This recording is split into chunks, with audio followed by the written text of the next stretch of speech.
E essa apresentação de hoje para vocês, ela é complementar ao que eu tinha falado, para não ficar repetitivo, porque o assunto é tão extenso que eu acho que vale a pena, assim, trazer diferentes abordagens. Então, se vocês não viram, não tiveram tempo de ver e ficarem animados de depois assistir essa outra apresentação que está no YouTube, vale a pena porque elas se completam, tá?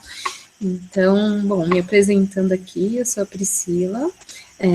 O tema de hoje a gente vai falar de PICS no SUS, né? E aí, como eu trabalho com a parte de atenção básica, atenção primária, medicina de família e comunidade, eu acho que tem tudo a ver falar sobre as práticas integrativas na atenção primária.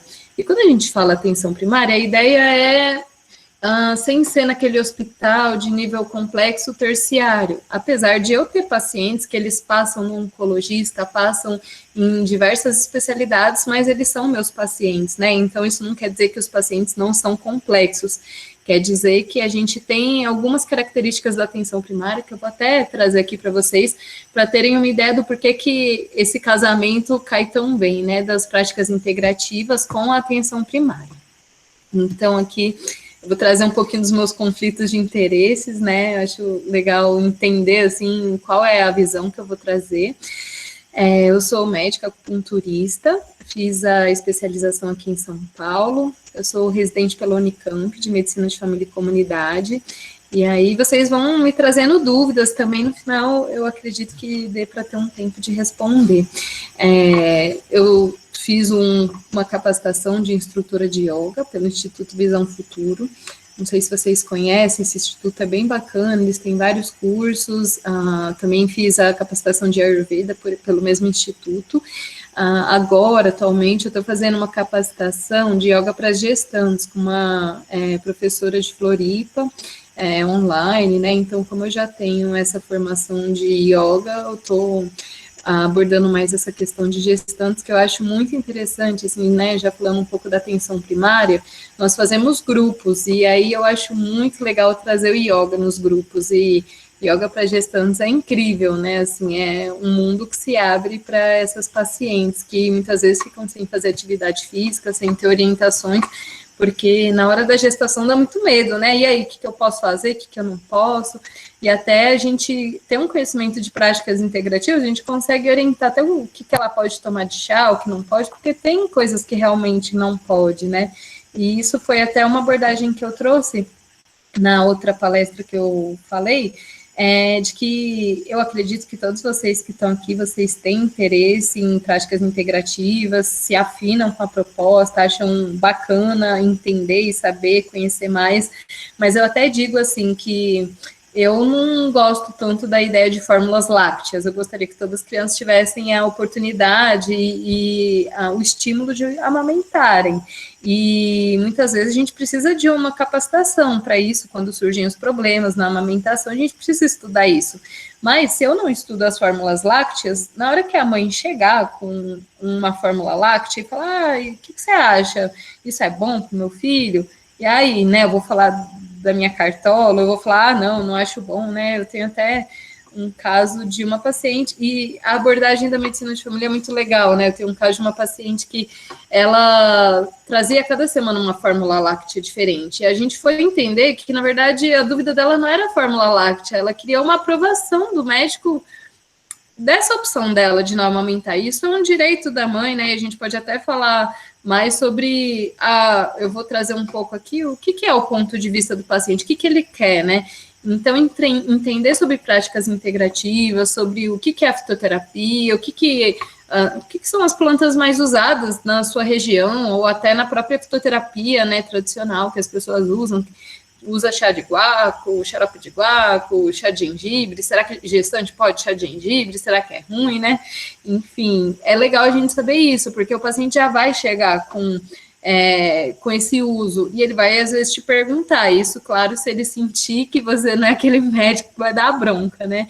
Então, se o paciente te pergunta, é muito legal você ter conhecimento. Então, eu acho que eu tenho que estudar fórmulas lácteas e conhecer elas, para na hora que o paciente precisar, eu acho que é comparável, né, assim, um pouco essa minha bronca que eu tenho das fórmulas lácteas, eu acho que elas são tão importantes que, na verdade, deveria ser uma prescrição médica, deveria ter uma orientação, né? E não a mãe ver aquela prateleira cheia de opções e achar que, no final, ela precisa comprar o mais caro ou que tem a capinha dourada, né? Seria legal se existisse uma orientação mais direcionada. E as plantas também, né? A fitoterapia e as outras práticas no geral. É legal ter um conhecimento para ter uma orientação e poder orientar o seu paciente, porque às vezes aquela planta talvez não possa, no caso dele mesmo. Talvez ela está interagindo com uma medicação. E aí, como que a gente faz, né? Será que o paciente que tem que ir atrás disso? Será que, por eu não ter isso na minha formação médica tradicional, eu não preciso saber? Eu não acredito nisso, acredito que a gente precisa ter um olhar geral das práticas integrativas, saber orientar, saber encaminhar, saber o que tem na sua rede, né, de atenção, na hora que você pode ser até um especialista em dedinho do pé, assim, né, um ortopedista especialista no pé. E aí seria muito bacana se você soubesse que na sua rede existe, até pelo Sistema Único de Saúde, pelo SUS, existe como encaminhar para acupuntura. E eu já trabalhei em convênio também. Eu lembro que eu atendia no plantão e tinha encaminhamento para acupuntura, e ninguém encaminhava o paciente, porque ninguém sabia que existia um acupunturista ali naquele convênio. E, na verdade, isso poderia ajudar muito aquele paciente de sair de 1000 consultas no pronto-socorro para ficar só tomando anti-inflamatório. Porque ele tem, na verdade, naquele caso, ele ainda pagava por um convênio que ele não tinha acesso por falta de orientação. E a medicina de família chama isso de gestão do cuidado, da gente conhecer a rede, conhecer como que a gente pode ajudar esse paciente a ampliar, né, essa capacidade dele ter uma abordagem multi. E aí, aqui finalizando, né, tem algumas outras formações que eu não coloquei aqui, mas só colocando o básico, né, eu acho importante falar que eu sou apaixonada pela natureza, por essa conexão, que eu acredito, assim, que existe a aplicação clínica, a aplicação de você prescrever, né, uma medicação fitoterápica, de você aplicar um ponto de acupuntura de uma maneira que ela vá resultar numa melhora de dor, mas as práticas integrativas, elas trazem uma visão ampliada, eu vou trazer isso aqui um pouco para vocês também, de integração do ser humano com a natureza mesmo, né, com a nossa capacidade de observar os nossos ciclos e perceber que nós somos parte integrante disso. Existem muitos estudos científicos falando, até em Harvard eles chamam de vitamina V, né, que é a vitamina verde, que é o quão que você caminhar alguns minutos no ambiente de natureza, ouvindo sons da natureza, sentindo os aromas, vendo aquele verde, né, em vez de só o estímulo bem ansiogênico da vida, né, concreto, já gera um bem-estar, gera alterações hormonais, alterações no estilo de vida mesmo. Então, eu acredito nas PICs, até com esse olhar ampliado da capacidade da natureza em si de gerar saúde e bem-estar. E uma coisa que eu acho importante até falar aqui, que eu não coloquei nenhum slide específico sobre isso, é a nossa geração de conteúdo científico. Existe uma influência, mesmo que indireta, da indústria, né, vamos dizer assim, do que rende financeiramente na aplicação das pesquisas científicas, né? O que a gente vai pesquisar? Será que a gente vai pesquisar se caminhar na natureza faz bem para a saúde, ou se tomar um chá de gengibre é muito melhor do que tomar um antiemético, né? E quem que vai financiar essa pesquisa, né? E será que essa pesquisa é tão simples de fazer, né, com o nosso método científico? Isso é bem abordado até em algumas abordagens de PICs, por exemplo, a acupuntura, que existem, sim, muitos artigos científicos que já validam, né, a comprovação de que a acupuntura funciona, e assim, para quem já recebeu acupuntura ou viu em algum ambulatório, você vê a dor saindo instantaneamente, em muitos casos, né? Então, assim, não dá para dizer que não funciona, né? Mas com artigos científicos é outra coisa, não dá para você só ficar fazendo relato de caso. E existem até evidências de que ela pode funcionar em muitos momentos tão bem quanto um opioide, uma morfina.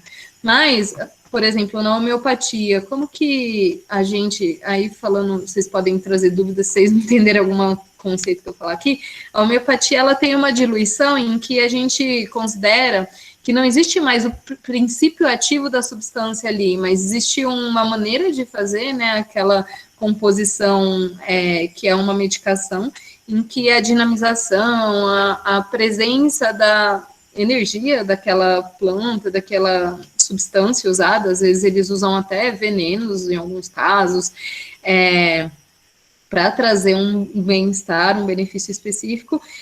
Como que a gente vai mensurar, assim como a gente mede um remédio, né, que tem a substância ativa que você vai dosar? É difícil usar a nossa ciência cartesiana para as PICs em alguns momentos, até pela dificuldade de aplicação, de fazer um segmento, de ter financiamento. E aí até teve um filme que eu assisti, que eu recomendo assim, de assistir, que eu acho bem bacana, tem no Netflix, que é What the Health. Eu tenho aqui, depois eu mando para vocês uma foto, e tem na minha outra apresentação também, a ideia, tinham algumas pacientes falando, bom, se a gente for esperar a ciência comprovar tudo o que está quase assim na cara que faz bem para a saúde, a gente vai morrer, né? Porque é muito tempo, assim, isso era uma paciente oncológica em que ela estava lutando por algumas mudanças na legislação em relação à alimentação mesmo, né? E eu acho muito bacana, assim, até perceber que eu vou trazer aqui também um pouco mais para frente, mas as práticas integrativas, elas incluem muito o estilo de vida, e é uma nova forma de olhar para o estilo de vida, de coisas que parecem óbvias, mas como que a gente vai abordar com o paciente, né?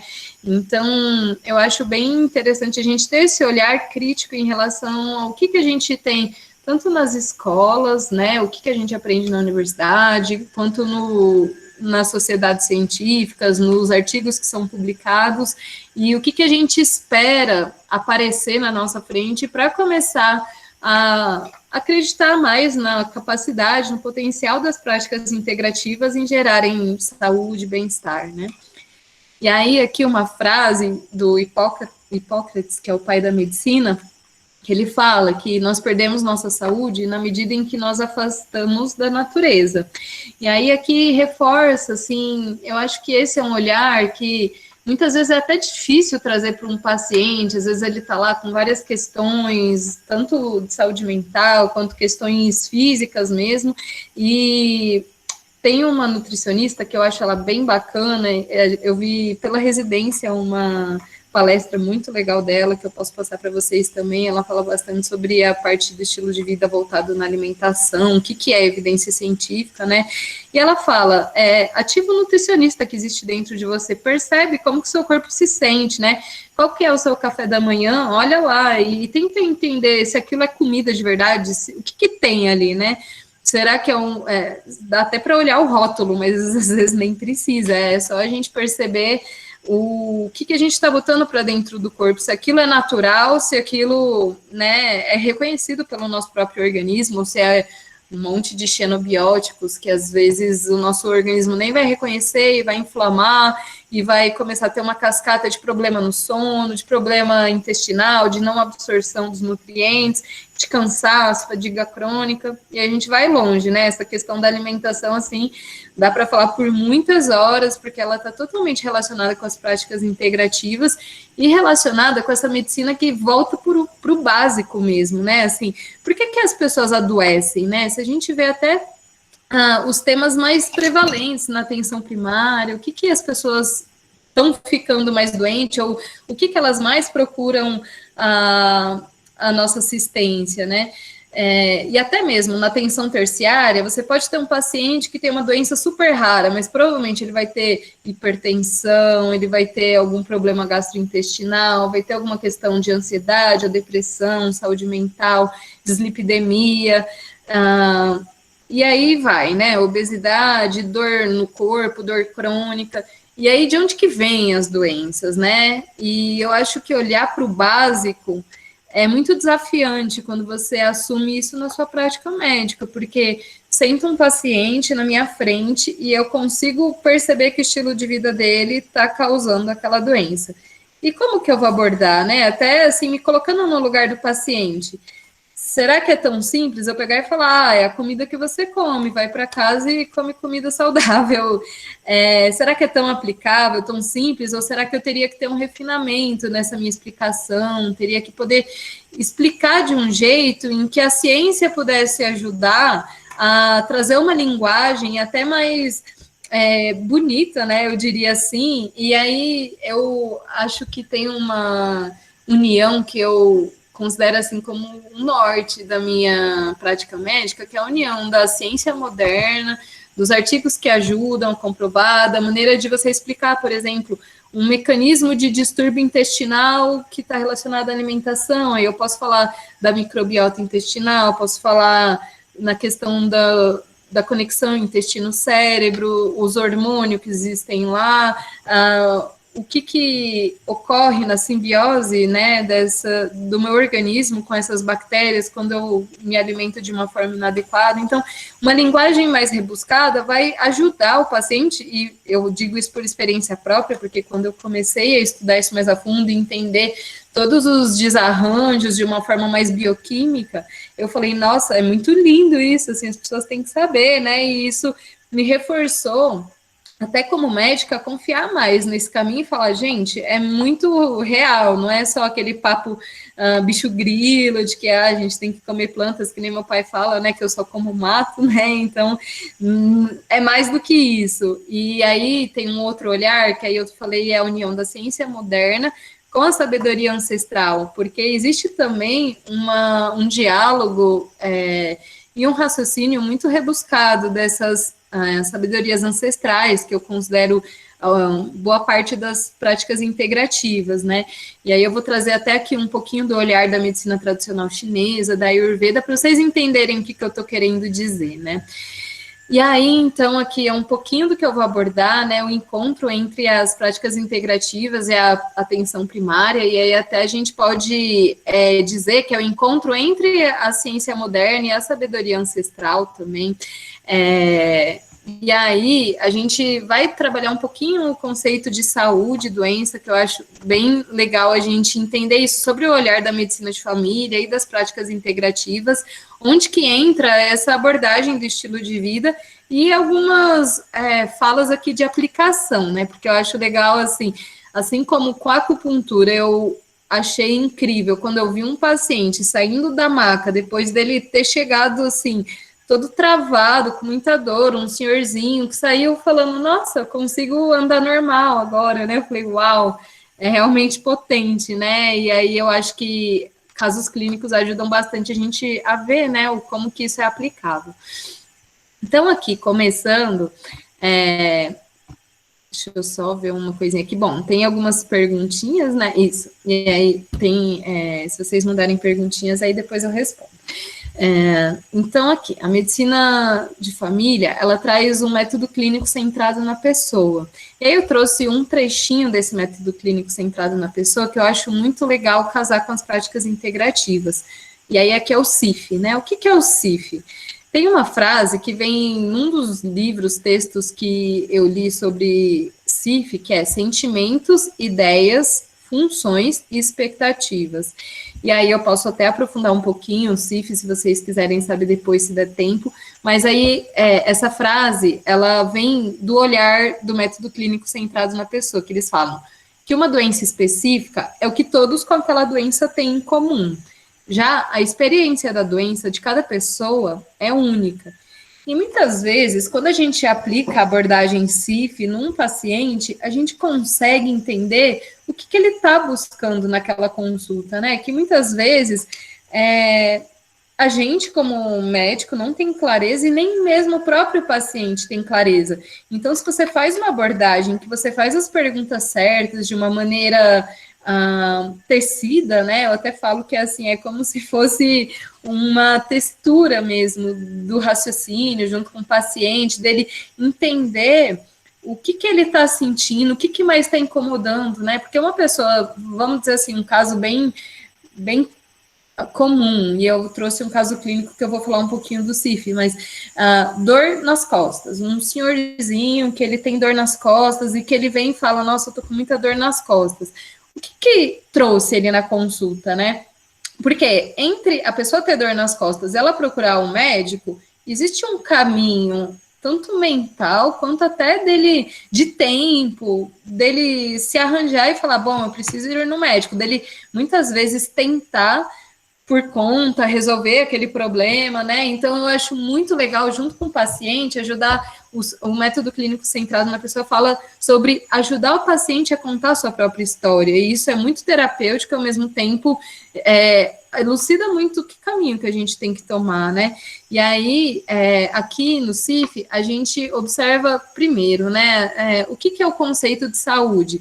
O conceito de saúde, o conceito de doença, ele, muitas vezes, na nossa medicina, vamos dizer assim, do hospital terciário, onde eu vim, na hora que eu estava na graduação, me formando, vem de uma forma muito direta. Saúde é quando a pessoa está sem doença, ela não precisa de médico, né, vamos dizer assim, e doença é quando a pessoa está com um diagnóstico clínico. Bom, doença a pessoa tem diabetes, e aí diabetes é açúcar alto no sangue, a gente vai dar umas medicações aqui, e aí eu vejo no exame se o diabetes dele tá bom, beleza, ele tem uma doença, mas está controlado, então o diagnóstico é quase que um exame, né? E eu acho que, claro, eu não descarto essa visão, mas quando a gente tem uma visão mais aprofundada, a gente consegue ajudar mais esse paciente, né? E até tem um caso aqui que eu vou trazer, que no início eu achava que eu não podia ajudar aquele paciente, mas aguardem os próximos capítulos, né? Aí para a OMS. A OMS, ela define a saúde como a situação de perfeito bem-estar físico, mental e social. Então aqui a gente já amplia, né? A pessoa ela pode ter uma doença, vamos dizer de novo, diabetes, mas será que o bem-estar mental dela, como que tá, né? Como que tá a visão dela em relação à doença? Será que, como que é para ela aplicar insulina? Será que ela está aplicando insulina? Será que ela sabe, aí aqui a gente vai até para o social, será que ela sabe ler a receita, né? Eu tenho uma paciente que, quando a gente foi fazer uma visita domiciliar, a gente viu que, assim, ela não contou, na verdade, né? Mas eu perguntei para ela, a senhora consegue ler a receita? Ela falou que ela era analfabeta, né? Então, como que ninguém perguntou isso para ela, né? Como que só deram uma seringa de insulina e falaram, ó, isso que você tem que fazer. E aí, como que eu vou abordar essa paciente que está tomando 7 medicações e ela não sabe ler a receita, ela não sabe ver o relógio, talvez, né? Será que ela sabe ver os números? Será que ela sabe o que é 12 em 12 horas, mesmo se eu fale verbalmente? Então, é esse olhar, assim, de que adianta eu prescrever para essa pessoa a prescrição perfeita, né? Bom, tá aqui a melhor medicação e no final esse paciente não vai fazer uso da medicação. E talvez, será que é isso que ele mais precisa? Ou será que ele precisa falar sobre a experiência da doença dele, né? Qual que é a expectativa dele no tratamento, né? Quando você dá o diagnóstico para alguém de diabetes, primeiro você tem que entender o que a pessoa pensa, né, sobre aquela doença, o que ela sabe, o que ela já ouviu falar. Às vezes ela tem uma mãe que perdeu o pé por diabetes. Então, na cabeça dela, na hora que você fala que ela tem diabetes, ela já tem um sofrimento intenso, achando que isso significa que ela vai perder o pé.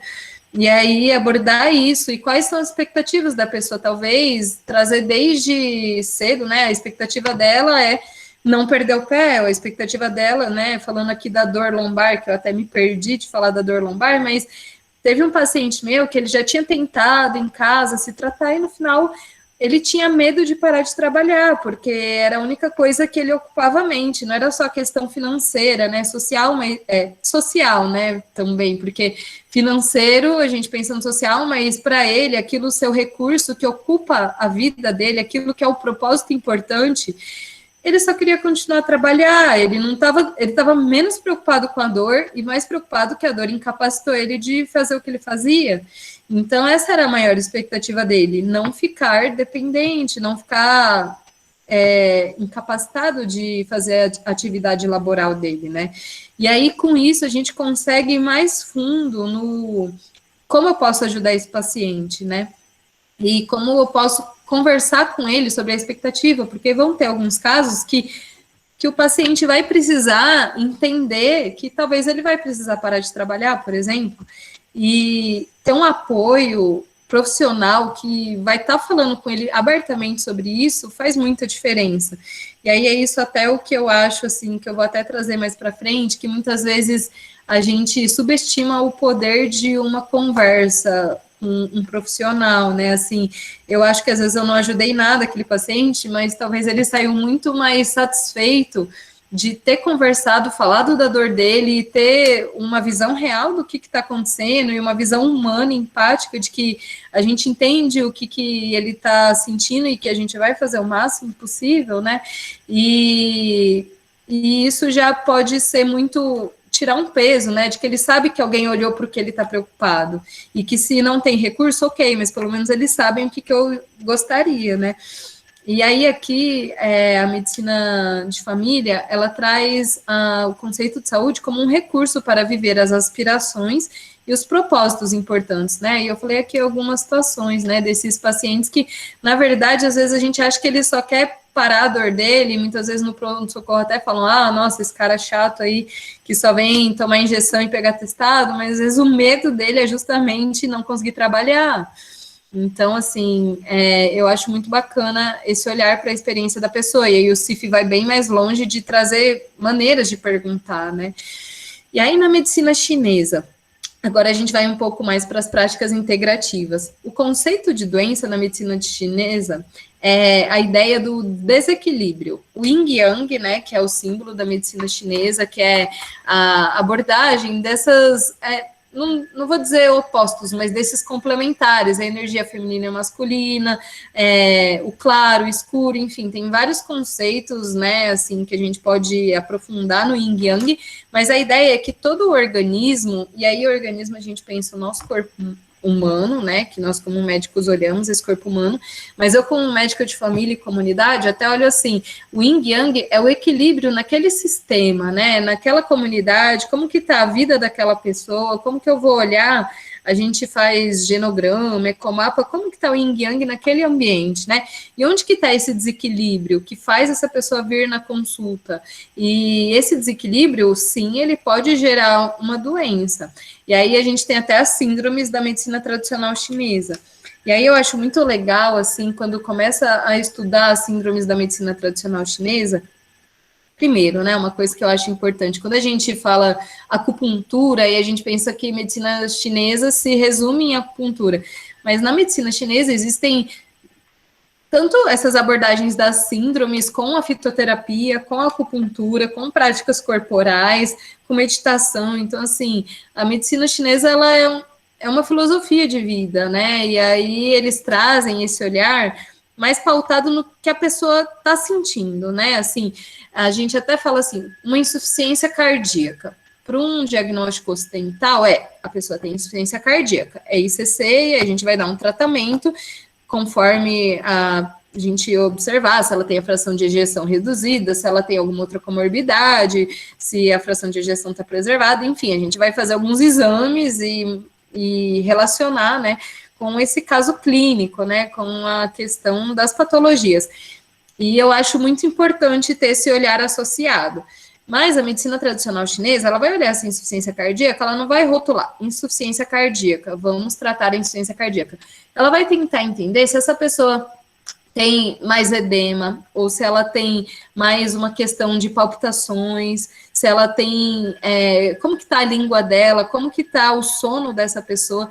Então, ela integra eu posso até dizer assim que ela olha mais para como a pessoa está se sentindo e ela faz todo um apanhado, né, que aí até eu vou trazer um pouco da medicina de estilo de vida para vocês entenderem, um apanhado de como que está a medicina de estilo de vida dessa pessoa e como que estão os sintomas, né, que é o que mais incomoda aquela pessoa e como que a gente pode manejar esse desequilíbrio, porque o desequilíbrio de uma insuficiência cardíaca pode se expressar de várias maneiras. E aí existem algumas... Aí aqui eu tô falando de um caso bem complexo, né, que é a insuficiência cardíaca, mas até assim, uma dor de cabeça.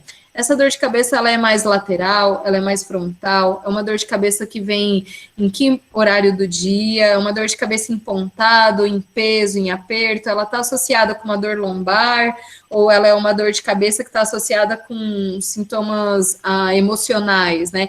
A gente até fala, tem uma dor de cabeça que chama fogo do GAN. O GAN é o fígado, e o fígado, ele tem relação com raiva. Então, muitas vezes a pessoa tem um acesso de raiva, tipo, fica muito estressado, e ela tem uma dor de cabeça. E aí, claro, não é só assim que você faz diagnóstico da síndrome, mas a gente diz que é o fogo do GAN, do fígado, que subiu para a cabeça.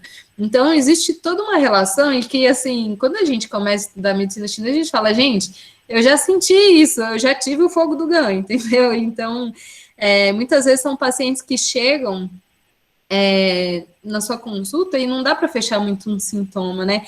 Aquela antiga história da língua amarga, né? E aí que eu achava até engraçado quando eu já estava dando plantão e estava fazendo a formação de medicina chinesa, e aí vinha um paciente falando, eu tô com a boca amarga, e eu pensava, nossa, quantos médicos pensam, nossa, lá vem o papo da boca amarga, né? Mas faz sentido, sabe? Não quer dizer que não significa que você não vai dar uma medicação ali no pronto-socorro que vá trazer um bem-estar para essa pessoa em algum outro aspecto que ela tem. Mas se ela fosse meu paciente, eu conseguisse a longitudinalidade que eu tenho, por exemplo, na medicina de família, eu ia abordar essa língua amarga, entende?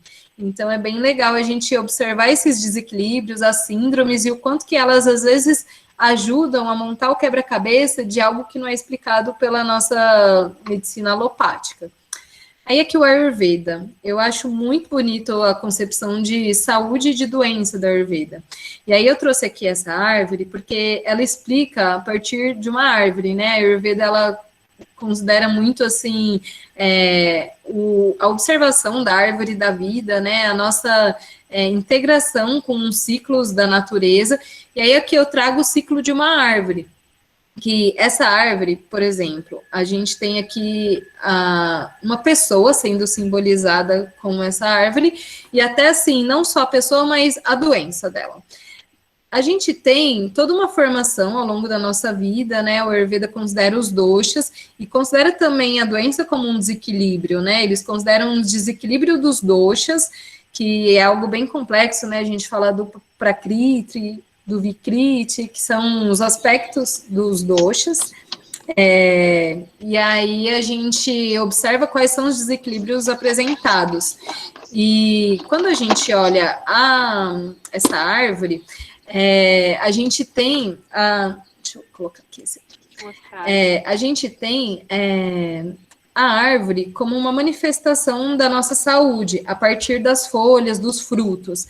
E aí, você vê, por exemplo, uma folha, um fruto, e você vê, nossa, tá doce, tá gostoso, tá saudável, nossa, essa folha tá amarela, tá uma folha sem saúde, mas ela até fala assim, não adianta muito você só podar essa árvore, cortar essas folhas ruins e tirar os frutos que estão podres, que muitas vezes é a intervenção que a gente faz na medicina alopática, né, a pessoa tá com uma náusea, eu vou dar um antiemético, a pessoa tá com um câncer, eu vou dar uma quimioterapia, e isso vai ajudar, claro, aquela pessoa a ter uma melhora, mas qual que é a raiz, né? De onde que veio esse câncer? De onde que veio essa náusea? Será que só deu cortar, né? Se você olha o ciclo da árvore, se você poda ela, tira os frutos, corta as folhas vão voltar a nascer, os frutos vão voltar a se manifestar em algum momento, e se você não tratou a raiz, a base dessa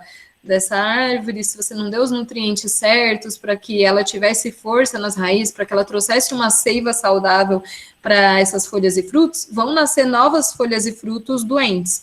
E aí, quando a gente olha para a raiz da doença, tanto a Ayurveda quanto a maioria das práticas integrativas, elas buscam, vasculham junto com o paciente o que está acontecendo naquele estilo de vida, naquele organismo. E aí, sempre que eu falo organismo, pensando como médica de família, eu olho o organismo como o organismo do ambiente. Por exemplo, uma criança com diabetes ou com obesidade.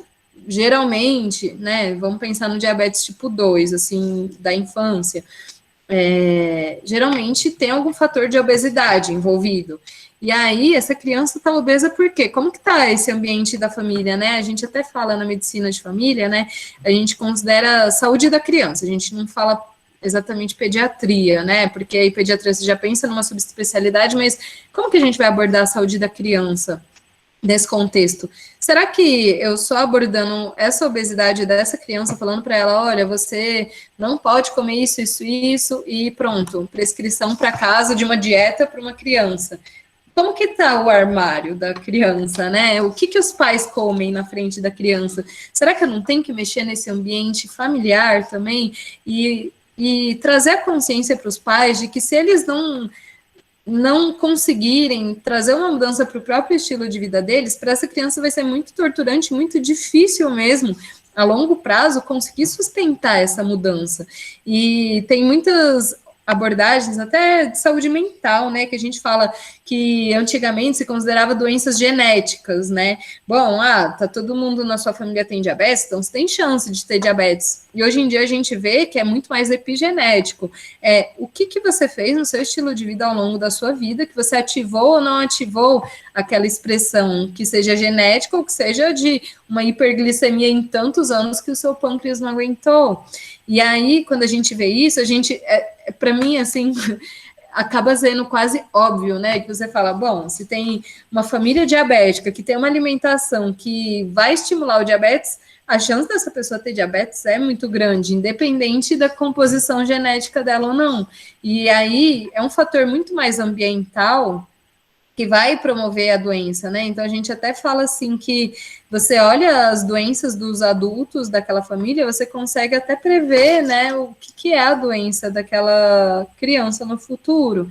E quando a gente olha essas raízes e olhando esses organismos de família e comunidade, a gente consegue até entender, né, muitas vezes por que o meu paciente não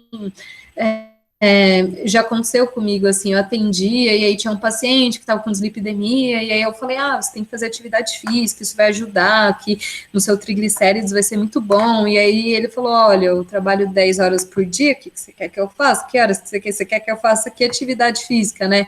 E aí a gente tem que entender o que é o contexto da vida daquela pessoa, daquela comunidade, como que eu posso adaptar alguma mudança que não exatamente vai ser a que eu bolar da minha cabeça, que eu acho que é a top de linha, bom, faça atividade física.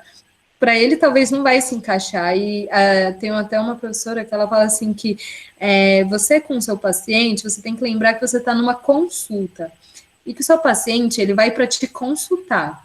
E é muito difícil, assim, até na nossa formação, a gente integrar isso, né? De pensar, bom, o paciente está vindo, na verdade, não é a minha opinião que vai prevalecer, é a consulta dele a partir da observação dele, que vai ditar o que faz mais sentido eu abordar com esse paciente.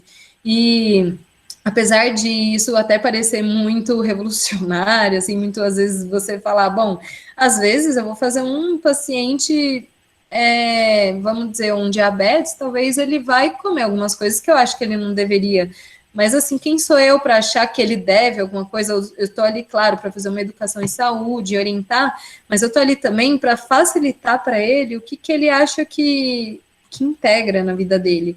E quando a gente passa a ter esse olhar de consulta, a gente consegue, por exemplo, nesse caso desse paciente, eu não considerar que ele estava me atacando, falando, 10 horas eu trabalho, você ainda vem encher o saco com isso de atividade física, e sim de entender, nossa, que bom que ele me falou isso, então vamos juntos pensar o que dá para fazer no seu estilo de vida para te ajudar, e trazer sempre, né, esse conceito do empoderamento do paciente, dele entender que em algum momento ele vai ter que ser ator na saúde dele, que não, vamos dizer, umas pílulas e uma intervenção médica muitas vezes não vai bastar. E isso a gente pode olhar no recorte da nossa sociedade atual, né, como que as doenças crônicas não transmissíveis, que são as DCNTs, como que elas estão tão prevalentes, porque a nossa ciência, ela conseguiu avançar em melhorar muito a condição de saúde coletiva, de doenças infecciosas, mas o que as pessoas estão morrendo hoje, né? E até quando a gente pensa no contexto da pandemia, que tipo de pessoas que estão com mais risco de morrer de Covid, né? Tem total relação com o nosso contexto socioeconômico, cultural, de estilo de vida. E até tem um vídeo que eu acho muito interessante, falando um pouco, né, de pandemia, que relaciona, assim, a nossa relação com a natureza, com como surgiu o vírus e o impacto global dessa pandemia. Então, se vocês quiserem, também posso mandar esse vídeo, que é bem interessante.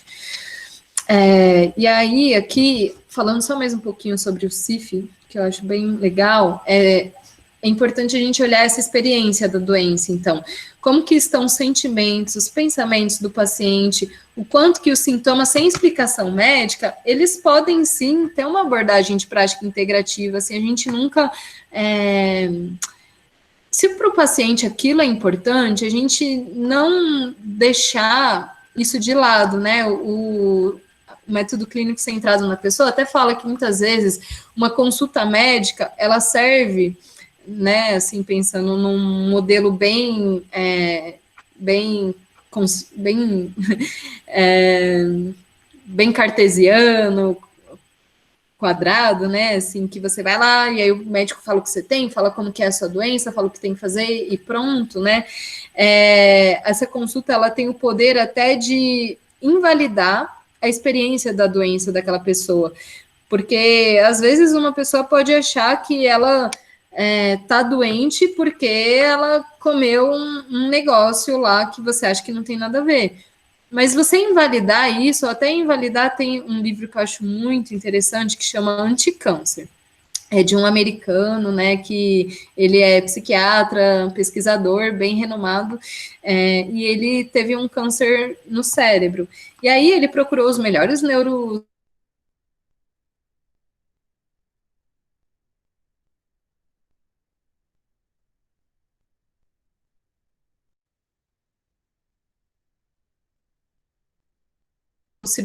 ou até em eu ter de novo, né, se eu fizer uma operação.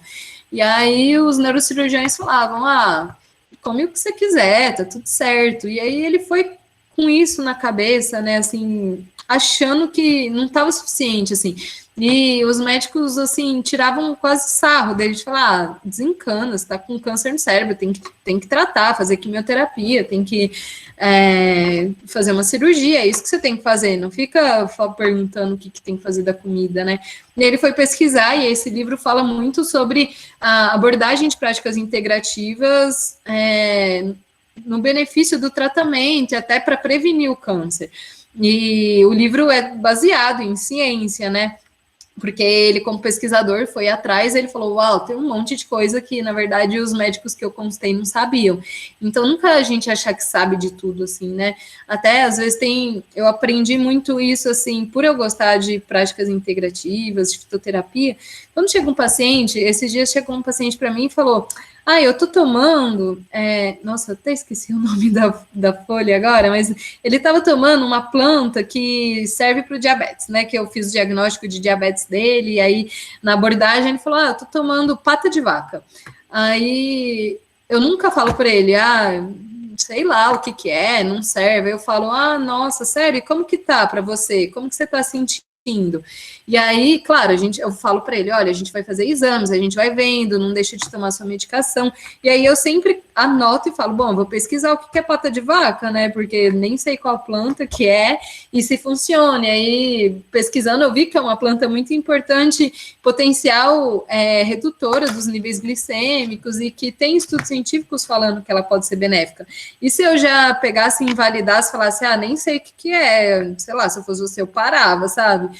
Talvez eu estava até tirando dele uma possibilidade de algo que a mãe dele falou que ajuda, sabe? Tem essa questão, até quando eu acho que não é tão válido, eu vejo de onde que vem a fonte. Será que esse paciente, ele teve uma recomendação de alguém que ele acredita e confia muito, e é a minha primeira consulta com ele, e aí vou eu lá e falo que não serve para nada, né?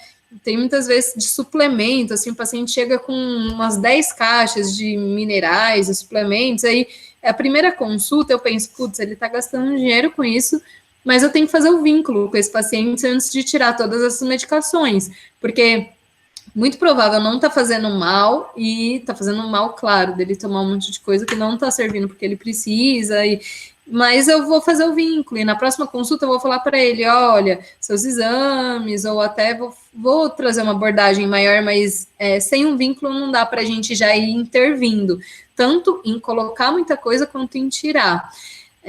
E aí, aqui, é importante a gente explorar o que o paciente gostaria, o que faz sentido, né?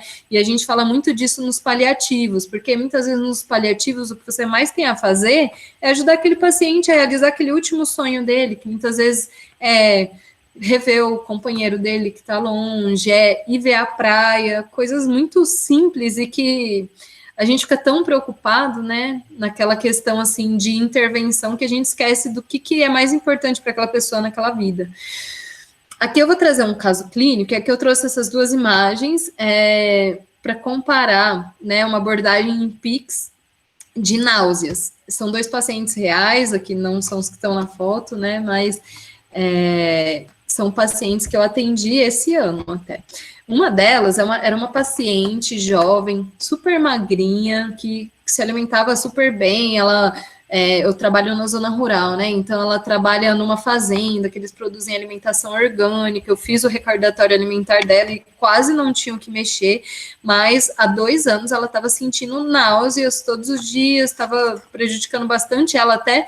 Ela estava emagrecida, assim, porque ela deixava de comer à noite no dia que ela achava que ia ter muita náusea. Assim, a consulta foi bem longa e tem muitos detalhes, né? Mas trazendo aqui, ela já tinha uma endoscopia, a endoscopia dizia que ela não tinha nenhuma questão nessa visualização, né, do sistema intestinal dela lá, que a gente conseguia observar pela endoscopia. Ela não tinha... Se a gente fosse abordar com a medicina alopática, ela não tinha nenhum diagnóstico, ela simplesmente tinha náuseas que comprometiam a qualidade de vida dela, mesmo assim, ela tinha muita intolerância às medicações, assim, não fui eu, né, mas outro médico tentou introduzir o omeprazol, mesmo tendo uma endoscopia tranquila, para ver se melhorava. Ela disse que começou a vomitar muito quando começou a tomar omeprazol. Os outros antieméticos ela também não tinha tolerância. E aí, o que eu faço por essa paciente, né?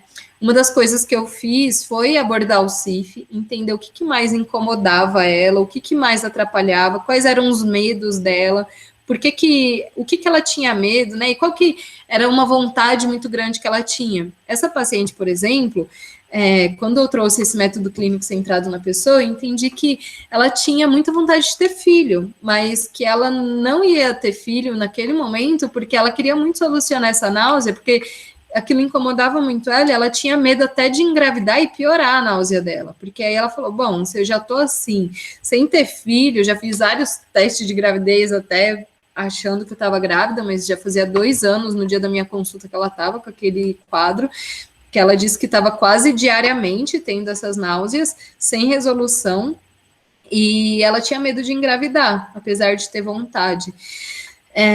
E aí, antes de falar, né, a condução do caso, aí eu trago aqui um outro paciente, porque essa paciente, ela era aquele caso que você fala, caramba, será que ela tem alguma doença rara que eu não sei? Será que... O que está acontecendo com essa moça, assim? Porque eu acreditei mesmo, assim, nessa conversa com ela, que aquilo estava incomodando, que ela estava sentindo náusea, que ela tentou vários tratamentos, que ela tinha exames que estavam sem alterações e que aquele comprometimento não tinha correlação com as hipóteses diagnósticas da alopatia.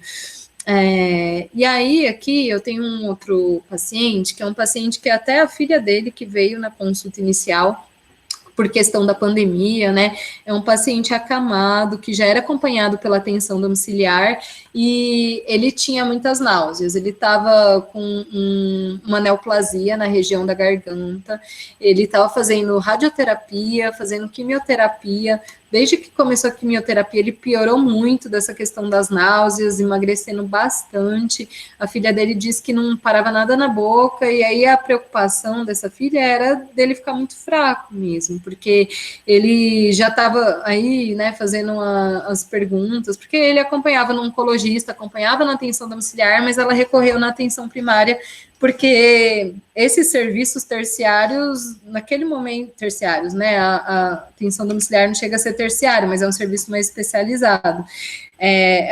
Eles não estavam dando conta, e aí ela recorreu à nossa ajuda, porque ela era uma paciente lá, e eu acho super legal quando os pacientes, mesmo acompanhando com especialistas, eles vinculam com a atenção primária, que é muito importante. E aí, ele já estava tomando muitas medicações, ele já estava tomando Plasil em dose máxima, estava tomando ondansetrona em dose máxima, ela já estava até intercalando com Dramin, e aí era bastante medicação para uma pessoa que não estava nem conseguindo engolir as medicações pelo que ela falava, nem água, estava com muito desconforto, ele preferia não engolir nada e nem engolir a medicação para não sentir o desconforto que ele sentia. Para quem já teve pacientes oncológicos, a gente sabe que a náusea, o manejo da náusea e dos vômitos de pacientes em vigência de quimioterapia é muito difícil mesmo, assim, é bem refratário a medicação. E aí, esses dois pacientes, o que eles têm em comum? Né? Primeiro, que a abordagem de PICS, naquele momento, poderia ser a única abordagem que realmente vai ajudar, porque eles já tentaram outras alternativas. Eu acho legal trazer essa visão, que muitas vezes o paciente que vai chegar e que vai falar, eu quero PICS, ou que vai aceitar, assim, na primeira consulta, uma intervenção de práticas integrativas, que até, além de unir a questão de você fazer uma abordagem ayurvédica, unir também ao uso de fitoterápicos, o uso do manejo alimentar. São pacientes que eles já tentaram várias coisas e que eles não conseguiram uma melhora. No ambulatório de acupuntura a gente vê muito isso, aquele paciente que já está, assim, acompanhado no HC da USP, eu fiz o estágio também lá na UFSC, na Federal de Floripa, muitos pacientes que já tinham tentado todos os especialistas e que falaram, vamos lá na acupuntura, vamos ver o que esse povo vai fazer. E que ali eles conseguiram a melhora que eles tanto esperavam. E aí esses pacientes, aí eu posso até trazer para vocês mais detalhado, né, o que eu fiz de abordagem com eles.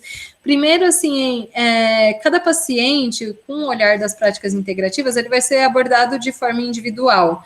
Primeiro, a gente vai entender o que mais está incomodando aquele paciente, como que é o estilo de vida dele, como que é desde o sono até o recordatório alimentar, como que é o fenótipo daquele paciente, né? Eu acho que eu tenho até um slide aqui falando sobre isso, do quanto que a fitoterapia, a homeopatia, ela vai trazer para um mesmo quadro que é náuseas. Eu não vou abordar o paciente com a mesma medicação, mesmo que existam plantas que vão ajudar em náuseas, pode ser que para um paciente eu vou dar uma medicação, um fitoterápico, e para o outro paciente é outro fitoterápico que vai resolver. E às vezes é até comparado com o fenótipo dele. Será que é um paciente mais magrinho, longilíneo? Será que é um paciente mais obeso? Como que é a questão de umidade do corpo desse paciente? É muito muco ou é um vômito mais espesso, né? Então, isso influencia muito em como que eu vou tratar esse paciente. Tem algumas coisas que são muito básicas, desde, assim, água gelada com limão. Pode ajudar a melhorar a náusea, sabe? E muitos desses pacientes não vai ter contraindicação. Gengibre, pensando até em gestantes. Se você vai lá na Febrasgo, você procura quais são as orientações para náuseas, emese grabítica, eles têm como uma das primeiras, se não me engano, até a primeira recomendação, né, tipo, o nível de evidência mais alto é o gengibre. O gengibre é utilizado em gestantes para diminuir as náuseas, é comprovado cientificamente, é recomendado pela Febrasgo. E muitos ginecologistas não usam isso, né? Ou às vezes até não tiveram essa abordagem durante a formação. E aí, nesses pacientes, é muito importante entender a dinâmica alimentar, o que está acontecendo ali, que pode melhorar, tanto assim, de tipo de alimento, se a pessoa está comendo laticínios, que às vezes pode estar causando aquele mal-estar, se está comendo uma comida muito, no caso, né, desse senhorzinho, uma comida que está causando mais náuseas, é uma comida difícil de digerir. Na Ayurveda a gente fala muito sobre o fogo digestivo, o Agni, e aí existem alimentos que eles vão ser mais fáceis para a digestão do Agni. Até olhando assim, já, né, falando um pouco da gestação, eles dizem que o acne, o fogo digestivo no primeiro trimestre da gravidez, ele é mais difícil, então você vai priorizar para aí no geral, né, falando de um fogo digestivo baixo, você vai priorizar alimentos quentes, já pré-digeridos, que aí seria uma sopinha já batida. É muito mais fácil para esse paciente digerir isso do que aquela salada verde que ela está preparando ali, que é um alimento cru, é um alimento gelado, que não tem a digestão que tem. Até quando a gente vai pensar, né, na digestão do alface, aí a gente fala, é muito bom, fibras, né, aí sai uma parte lá da celulose que não é digerida no cocô, mas para esse paciente que está com uma dificuldade, está com náuseas, um fogo digestivo baixo, o alface não é recomendado, por mais que seja muito saudável. Então, a gente vai observar várias nuances e até assim, pensando nas toxinas ambientais, pensando no que pode estar até prejudicando esse paciente, que não é exatamente uma patologia clínica, mas que ele tenha contato, né? E isso tem muito a ver com a medicina de família. Às vezes a pessoa, ela trabalha com agrotóxicos e ela está todo dia exposta a agrotóxicos, e eu preciso descobrir isso para poder manejar a causa raiz dessa náusea. Então, aqui daria para falar bem mais coisa, porque esses dois pacientes, assim, foi uma abordagem bem voltada para práticas integrativas. A acupuntura existem pontos muito bons, que tem pouquíssimas contraindicações e que ajudam tanto... a gente tem que pensar, principalmente nessa moça que está saudável, né, se a gente pensa pelo diagnóstico da medicina alopática, ela pode ter uma náusea até de origem emocional, que está relacionada com a saúde mental. Então, eu preciso abordar a saúde mental. Existem até pontos na acupuntura que eles trabalham a ansiedade ao mesmo tempo que eles estão trabalhando náusea, esse sistema digestivo. Então, um pouco por aí, né, essa abordagem. Aí aqui, trazendo, né, aquilo que eu falei da fitoterapia e atenção primária. Então, a gente vai observar cada indivíduo como único.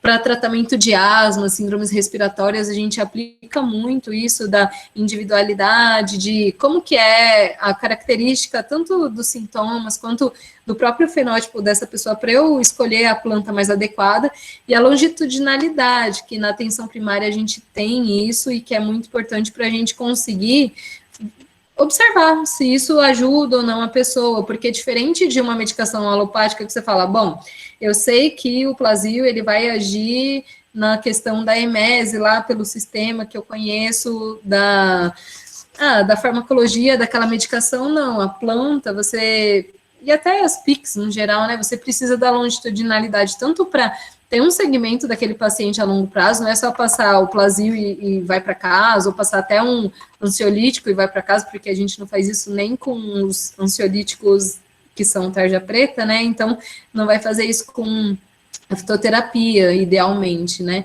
Claro, eu já até numa consulta de um pronto-socorro, já passei um fitoterápico para ansiedade, porque a pessoa queria muito alguma coisa, e eu acredito muito também no potencial que a experiência da doença da pessoa tem. Então, se eu mandasse ela sem nada para casa, isso ia gerar um nível de ansiedade maior. Eu acredito que tem algumas formulações fitoterápicas que são seguras para ansiedade, né? E muitos pacientes, isso eu acho legal até trazer aqui da fitoterapia, você tem que entender o perfil do paciente. Tem paciente que super vai gostar de chá. Tem um paciente, tipo essa minha da náusea, que conversando com ela, e sempre assim, eu pergunto, o que você acha? Já tomou algum chá? O que você acha? Ela falou, nossa, chá, eu acho, detesto chá. Então, pronto, para esse paciente eu não vou passar chá. Eu vou passar uma formulação em cápsula, em droga vegetal, então, às vezes até em tintura, entender as várias formulações da fitoterapia, o como que aquele paciente vai se adaptar melhor, e até... Tem pacientes que, se você dá uma cápsula para ele vai acreditar muito mais que aquilo funciona do que se você prescrever o chá. E tem pacientes que é muito mais barato o chá, pronto, você pega e ele acredita que é possível, às vezes até associado, você fala, olha, se eu te passar um chá de manhã e de noite, você vai tomar? E ele fala que sim, aí você já fala, lá no meu caso, né, no meu centro de saúde, eu sei onde que é o mercado municipal mais perto, que eu já falo, o mulungu é uma planta que eu sei que tem no Mercadão, então é desse jeito que você vai tomar. Então, assim, tem que virar uma prescrição, você escrever, é uma colher de chá de manhã e de noite, escrever que a pessoa vai para casa, né? Eu tenho até um amigo que ele também é médico de família e comunidade e é também instrutor de yoga, que ele desenha as posturas que a pessoa vai fazer em casa, porque aí pronto, tá, é uma prescrição médica, você vai fazer, porque vai te ajudar a melhorar a sua lombalgia, né? Então, assim, trazer uma forma moderna também de passar esse conhecimento e não ficar só aquela orelhada, né? De, toma um chazinho que vai ajudar, de camomila. Não, não é assim. Tem como fazer isso de uma forma que seja uma prescrição médica, que seja, né, algo que a gente está validando.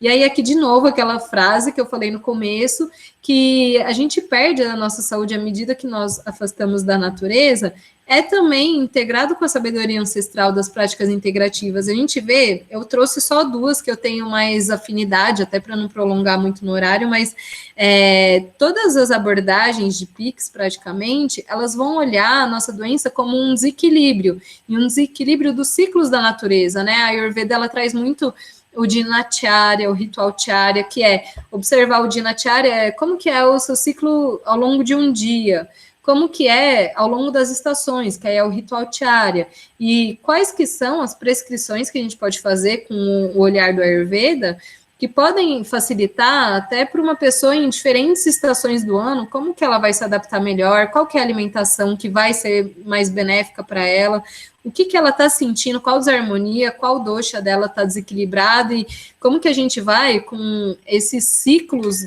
que estão em desequilíbrio, como que a gente vai reequilibrar.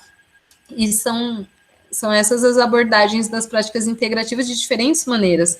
E aí uma coisa que eu acho legal é que, já está aqui finalizando, a anamnese, ela pode ser terapêutica. E quando a gente tem uma anamnese pautada assim, que eu quase faço uma escalinha, assim, que é a anamnese que eu aprendi na graduação, a anamnese que a medicina de família e comunidade traz, que já dá um upgrade muito legal, e a anamnese que as práticas integrativas trazem, que aí eu vou mais longe, assim, é como se expandisse o meu horizonte, assim, da bolha, né, da medicina. E a anamnese, quando ela é bem direcionada, com perguntas que geram reflexões, essas reflexões podem ser terapêuticas, né? Porque no final, se você olha o que as PICs estão trazendo, esse olhar para a raiz da doença, é o olhar para o que a gente faz todo dia, né? E aí, se você olha, até assim, tem algumas questões que eu trago, assim, até além das práticas integrativas, olhando para esse nosso ciclo de dias, né? O que você acha que vai gerar mais impacto? Uma coisa que você come todos os dias, uma coisa que acontece na sua vida eventualmente. É claro que às vezes aquela coisinha que você faz todo dia, que às vezes desequilibra o seu dosha, ou que às vezes tem alguma toxina ambiental, isso mesmo em doses pequenas pode gerar um resultado muito grave, como um câncer. Então a pessoa perceber onde que está até na questão da saúde mental, né? Onde que está o gatilho que está trazendo a raiz desse problema, ela pode adaptar, porque eu acredito que o empoderamento do paciente muitas vezes é difícil, e entender isso, que às vezes mudar um estilo de vida, e aí quando a gente vai para a medicina estilo de vida, tem um mundo de livros muito legais, falando do poder do hábito, que falam o que são os pilares, né, da medicina estilo de vida e como abordar cada um deles, né? O sono. Se você vai ver, existe muita coisa que você pode aprender de higiene do sono. E muitas vezes o paciente chega a falar que está com insônia, ele já sai com uma prescrição de um diazepam, que ele vai tomar por 20 anos e que tem muitos prejuízos. A gente já vai entendendo também, né, com a nossa ciência, com os estudos científicos, que as intervenções que a gente faz baseadas só na medicina alopática, elas também geram prejuízos, e a gente precisa olhar para isso.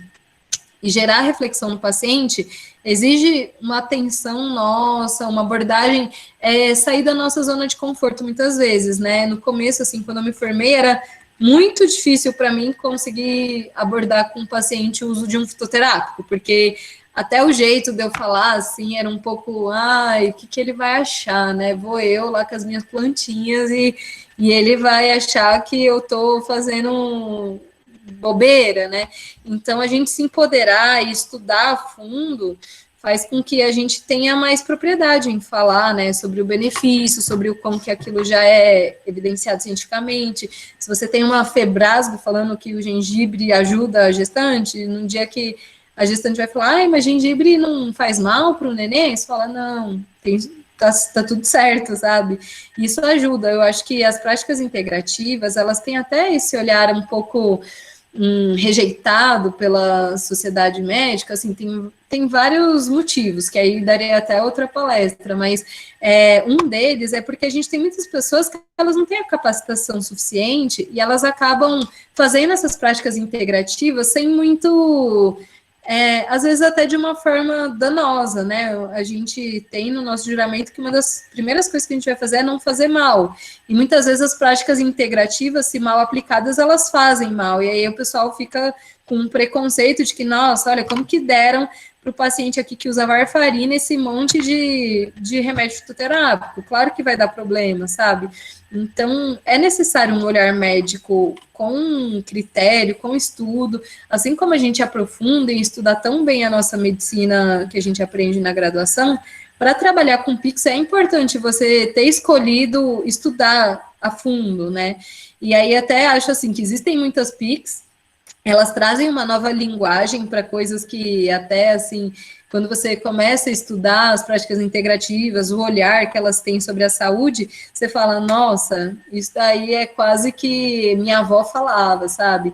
Mas ele traz uma nova linguagem, é uma base para mudança, para quando você vai abordar essa medicina do estilo de vida, quando você vai falar com o paciente sobre alimentação, exercício, sobre toxinas, sobre o poder das relações, né? Que nem eu falei, até a relação com a natureza, né? Esse Harvard tem um artigo que fala do benefício da vitamina V, que é você caminhar na natureza, já é diferente do que só você falar, olha, é importante você incluir isso na sua rotina.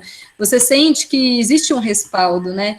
E aí aqui essa foto, ela traz os pilares da medicina do estilo de vida, que para mim é uma das coisas que eu mais adoro estudar, assim, eu acho muito incrível essa integração, né, de um olhar da ciência moderna para algo que as práticas integrativas já trazem de uma forma muito bem elaborada também. E aí, aqui eu já até comentei, né, para as causas mais prevalentes das consultas na atenção primária, a gente pode usar muito as práticas integrativas, tanto para trazer uma abordagem multi, que a abordagem multi eu trago não só, assim, de vários profissionais, o que eu acho muito importante, né, na minha atenção primária, lá onde eu trabalho, tem uma agente comunitária que ela sabe fazer Liangong, né, que é uma prática corporal, tem um técnico de enfermagem que aplica reiki, tem eu que faço acupuntura. Então, às vezes, para uma pessoa que tem uma questão de saúde mental, tem uma lombalgia, se a gente usa uma abordagem multi, às vezes, claro, a gente pode aplicar uma injeção se está doendo muito, a gente pode fazer uma abordagem de até encaminhar essa pessoa para o ortopedista ou para fazer um exame de imagem para a gente ter uma elucidação diagnóstica melhor. É integração, né, dessa abordagem de não pegar e só achar que a única solução para aquele paciente é anti-inflamatório para o resto da vida. E aí aqui a saúde mental, abordar a raiz das causas, tem menor efeito colateral, você conseguir fazer o manejo dessa saúde mental a partir das práticas integrativas. Eu até tive um caso de uma paciente que ela tinha reação adversa a benzodiazepínico. Toda vez que eu dava um benzodiazepínico, eu tentei trocar até as classes, porque ela estava com síndrome do pânico, piorava muito as crises dela. E aí ela era acessível a Pix, assim, ela topava fazer, e aí eu até falei, nossa, na minha cabeça, né, e até falei com ela que esse diagnóstico que ela teve desse efeito adverso, né, era uma reação que dava o efeito contrário, né, do benzodiazepínico, é uma reação descrita na literatura, e aí isso foi um facilitador para ela poder ter abordagem das práticas integrativas, que ajudou muito ela. E aí aqui as doenças crônicas, que elas são, a gente pode dizer até o top causas de morte, né, a gente tem as doenças cardiovasculares como causa de morte, mas se você vê essas pessoas com as doenças cardiovasculares, elas têm as DCNTs como a raiz e o manejo do estilo de vida como a raiz da raiz, né. Então, aqui, finalizando, né, existem muitas práticas integrativas. Hoje em dia, a gente tem essas 29 práticas. Existe a possibilidade de abrir mais. Na outra palestra, eu falo um pouco sobre como essas práticas estão sendo aplicadas, muitas vezes na atenção primária, até no SUS. Não existe, assim, uma contratação para um acupunturista. E aqui em Campinas, por exemplo, até tem o acupunturista da rede que a gente pode encaminhar, mas ele tem uma fila muito grande e é muito bom para os pacientes da minha comunidade que eu saiba aplicar acupuntura, porque aí eu consigo esse fácil acesso já na atenção primária de melhorar aquela lombalgia, melhorar aquela questão que ele tenha, né, que a acupuntura ela pode ajudar de diversas formas, e a longitudinalidade, porque aí o paciente vai acompanhar um tempo um acupunturista e ele precisa de uma abordagem tanto da causa da doença, quanto de se ele tiver um retorno de sintomas, ele tem de novo, né, o fácil acesso. E aí aqui a gente tem todas essas práticas que daria para falar mais sobre elas, eu imagino que vocês em outros momentos queiram aprofundar um pouco mais, né, nessas práticas, que cada uma delas é muito legal, você ir conhecendo aos poucos. Eu, na minha experiência, eu primeiro fiz o estágio em acupuntura, eu fui conhecer alguns serviços que faziam acupuntura como residência médica, fui entendendo, até assim, na minha universidade tinha gente que falava, ai, mas tem estudo científico que prova que não serve para nada. E aí ia eu sozinha atrás pesquisar, né, e aí eu ficava muito na dúvida. E aí, quando eu fui nesses serviços, eu conheci pessoas que estudam por muitos anos essas práticas, né? Tipo, a acupuntura é o exemplo que eu estou dando aqui, e que eles tinham as evidências científicas de um jeito muito mais fácil de falar, Pri, funciona, ó, lê esses artigos. E aí, pronto, aquela orelhada do oftalmologista que falou num ambulatório que não serve para nada, e ela já é retirada por um acupunturista que por muitos anos está fazendo pesquisa em acupuntura. Então, eu acho importante a gente ter contato com essas pessoas. Eu acho que as PICs é algo muito novo, tanto na nossa sociedade médica, né, no Brasil, quanto até no SUS, e a gente procurar pessoas que elas já têm uma caminhada, têm um conhecimento, que elas aplicam e que funciona, ajuda a gente a ter um olhar mais aprofundado. E aí, aqui finalizando o meu contato, aqui é o meu e-mail e embaixo é o meu Instagram. Se vocês quiserem conversar comigo, tirar algumas dúvidas, eu acabei me prolongando um pouquinho aqui no horário, né? Já imaginei que ia acabar estendendo, mas vocês podem conversar comigo por esses canais, tá bom? E aí, aqui é uma foto de mim na minha vassoura, e é importante vocês acreditarem na visão de mundo de vocês, porque durante a graduação, muitas vezes, eu fui muito desestimulada a estudar as práticas integrativas, e até no ambiente que eu estava, isso nunca era abordado. Eu pensava, gente, eu acho que é viagem da minha cabeça mesmo, porque eu não vejo nenhum paciente sendo beneficiado com isso, eu não tenho estudos científicos, e aí tem muita gente. Até naquele livro que eu falei, o Anticâncer, ele fala assim que os médicos têm a síndrome do se eu souber, se fosse verdade, eu já saberia. Então, assim, muitos médicos, eu lembro até em aula, o professor falando super mal, assim, de uma das práticas integrativas, e eu pensando, aquilo me deixando em muito conflito interno, em dúvida. E aí, ao mesmo tempo, principalmente depois que eu saí da graduação, eu fui morar em Paraty, né, que é uma região que é bem... Tem muita gente fazendo Pix por ali, né, e bem integrada com a natureza. Eu fui sentindo no meu corpo o benefício que aquilo fazia e falei, gente, não acredito, assim, que eu precise estar vinculada ao que a sociedade está falando, né? E aí tem uma frase aqui que eu lembro que eu gostava muito da psiquiatria, né? Ia nas ligas de saúde mental e que eles sempre falavam que não é sinal de saúde estar bem adaptado a uma sociedade doente. Então, se a gente vê o que é uma pessoa com saúde e como que foi o estilo de vida dela, o que ela utilizou, a gente consegue entender mais que a gente precisa de uma nova visão de mundo, tanto na ciência, para poder trazer isso para mais pessoas, quanto no nosso próprio consultório. A gente não precisa esperar a ciência comprovar tudo isso para a gente acabar aplicando na nossa prática médica. Então, falei bastante, né? Vocês estão aí ainda?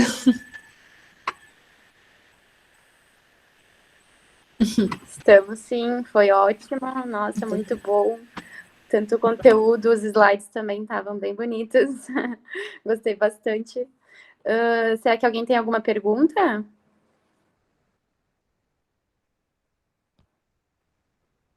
Vocês podem me mandar depois também. Eu acho legal, assim, vou passar para o pessoal da Liga aqui algumas referências de apoio, né? Eu acho legal ver aquele vídeo da Luciana, ela é ótima, uma nutricionista incrível, assim, que é um vídeo que dá gosto de ver, né? Ela fala um pouco sobre essa questão da medicina no estilo de vida, alguns livros que, se por acaso vocês tiverem interesse de comprar e ver e ler, às vezes tem alguns que tem até na internet, é bem legal, então eu passo uma listinha para vocês e Claro. aí vocês têm acesso depois de aprofundar. E se vocês quiserem ver também aquela outra palestra que eu fiz, aí eu falo de outras coisas e aí complementa. Tá, tranquilo, então. Todo o material é bem-vindo, né? Com certeza. Então, a gente quer te agradecer pela disponibilidade do tempo, de vir, de se dispor a fazer essa palestra para nós.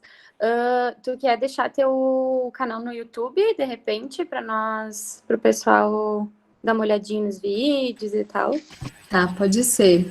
Vamos fazer assim, eu vou mandar nesse combo que eu vou mandar os vídeos, que aí eu abro aqui e encaminho o canal certinho, tá bom? Bom, então, muito obrigada novamente. Tá. Bom final Nada. de semana. Bom descanso para vocês. Tchau, tchau. Igualmente.